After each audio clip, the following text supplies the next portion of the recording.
हरे कृष्णा। प्रिय श्रोताओं, आप सभी का हमारे YouTube चैनल त्योहार गाइड पर स्वागत है। आप सभी को जया एकादशी व्रत की बहुत बहुत शुभकामनाएं।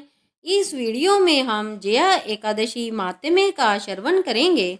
जया एकादशी माघ मास के शुक्ल पक्ष की एकादशी को मनाई जाती है। सर्व सिद्धि प्रदायक माघ मास के शुक्ल पक्ष की इस एकादशी का नाम जया एकादशी है। इसके व्रत में भगवान कृष्ण की केशव नाम से पूजा की जाती है। इस व्रत को करने वाले को भूत प्रेत पिशाच आदि निकृष्ट योनियों में जाने का भय नहीं रहता और अनेकों जन्म के पाप नष्ट होकर इस लोक और परलोक में सभी सुख प्राप्त होते हैं। धर्मराज युधिष्ठिर ने भगवान श्री कृष्ण से कहा, हे जनार्दन, आपने माघ मास के कृष्ण पक्ष की षटतिला एकादशी का अत्यंत सुंदर वर्णन किया। अब आप कृपया कर माघ शुक्ल एकादशी का क्या नाम है, व्रत की विधि और उस दिन कौन से देवता का पूजन किया जाता है, विस्तार पूर्वक कहिए। श्री कृष्ण भगवान बोले, हे पांडुपुत्र, इस एकादशी का नाम जया है। इसका व्रत करने से मनुष्य भ्रम इत्यादि पापों से छूटकर स्वर्ग को प्राप्त करता है। पिशाचादि योनियों से भी मुक्ति मिल जाती है। अतएव सभी को यह व्रत विधि पूर्वक करना चाहिए। अब मैं तुमको पद्म पुराण की एक कथा सुनाता हूँ। देवराज इंद्र स्वर्ग में राज करते थे और अन्य सभी देवगण सुख पूर्वक स्वर्ग में रहते थे। एक समय इंद्र अपने नंदन वन में अप्सराओं के साथ क्रीड़ा कर रहे थे और गंधर्व गान कर रहे थे। उन गंधर्वों में प्रसिद्ध पुष्पदत्त तथा उनकी कन्या पुष्पावती और चित्रसेन तथा उसकी स्त्री मलिन भी थे। मलिन का पुत्र पुष्पवान और उसका पुत्र माल्यवान भी उपस्थित थे।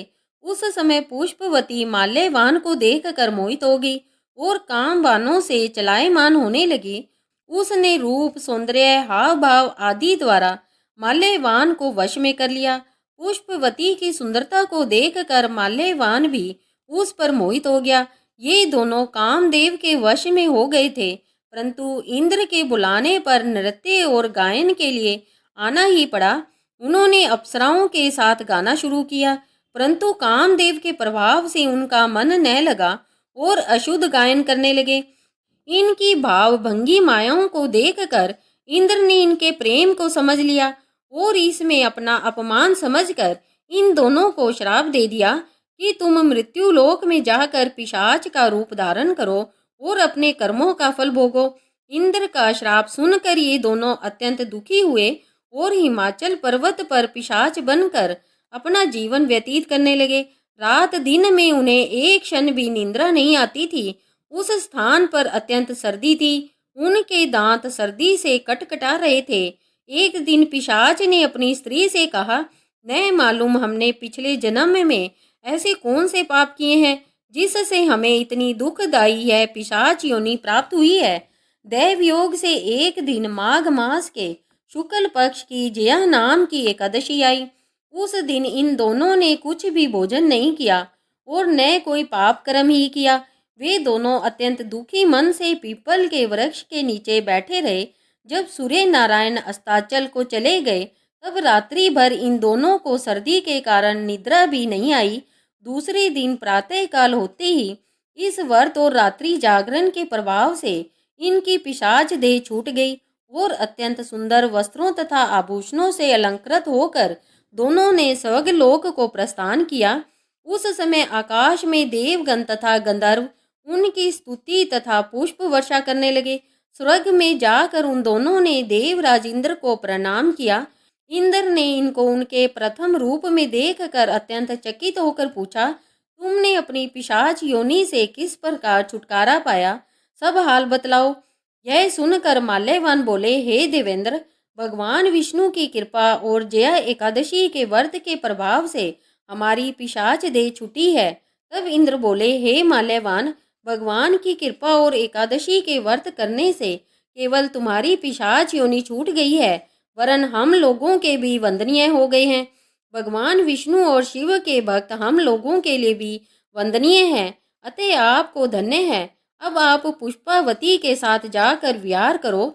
श्री कृष्ण ने अंत में कहा, हे राजा युधिष्ठिर, जया एकादशी के व्रत से बुरी योनि छूट जाती है। जिस मनुष्य ने इस एकादशी का व्रत किया है, उसने मानो यक्ष, जप, दान आदि सभी पुण्य कार्य कर लिए। जो मनुष्य जया एकादशी का व्रत करते हैं, वे अवश्य ही 1000 वर्ष तक स्वर्ग में निवास करते हैं। कथासार। संगीत एक साधना है, एक विद्या है। इसमें पवित्रता आवश्यक है। फिर जिस सभा में अपने से बड़े गुरुजन आदि उपस्थित हो, वहाँ प्राणी को संयम और मर्यादा बनाए रखना चाहिए, ताकि गुरुजनों का सम्मान बना रहे। गुरुजनों का अपमान करने वाला घोर नरक भोगता है। तो यह था जया एकादशी का महात्म्य। प्रिय श्रोताओं, आपको यह जया एकादशी महात्म्य की वीडियो कैसी लगी? उम्मीद है कि आपको यह वीडियो पसंद आई होगी। यदि आप सभी को यह वीडियो पसंद आई है, तो इस वीडियो को लाइक करें और इसे अपने परिवारजनों एवं दोस्तों के साथ शेयर करें, ताकि वे भी जया एकादशी के महात्म्य को श्रवण कर सके। और यदि आप हमारे चैनल पर नए हैं या अभी तक हमारे चैनल त्योहार गाइड से नहीं जुड़े हैं, तो हमारे चैनल त्योहार गाइड को सब्सक्राइब कीजिए और बेल आइकन बटन को क्लिक करना ना भूलें, ताकि कोई भी नई वीडियो अपलोड होते ही उसका नोटिफिकेशन आप तक पहुंच सके। इस वीडियो को अंत तक देखने के लिए आप सभी का धन्यवाद। हरे कृष्णा हरे कृष्णा हरे कृष्णा।